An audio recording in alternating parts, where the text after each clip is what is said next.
გამარჯობათ, მე რაბოგატოს ადმინისტრატორი და დღევანდელი გაკვეთილი თემა იქნება ოპერაში თაბარის სასურველ ადგილას დაყენება და მისი რედაქტირება. შევდივართ ოპერაში. შემდეგ მარჯვენა კლიკი და appearance-ში შევალთ. შემდეგ გადავდივართ tools bars განყოფილებაში და მოვნიშნავთ tab bars. აი ასე. შემდეგ placement-ის შევალთ და მოვირჩევ სასურველ კატეგორიას, მაგალითად თაბარის მარცხენა, მარჯვენა თუ თუდაც ქვედა დესკტოპის ქვევით დაყენებას. აგრეთვე ჩვენ შეგვიძლია თაბარის გათიშვაც.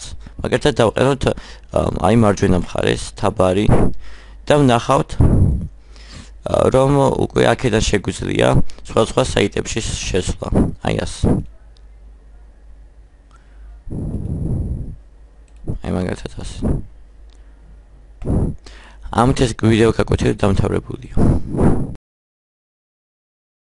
მადლობა რომ თქვენ ხართ ჩვენი საიტის აბგატუას მომხმარებელი და თუ სხვა რაიმე შეკითხვა დაგაინტერესებთ, შეგიძლიათ ჩვენი საიტის თხოვნებში ჩაწეროთ და სურვილი აუცილებლად აგისრულდებათ.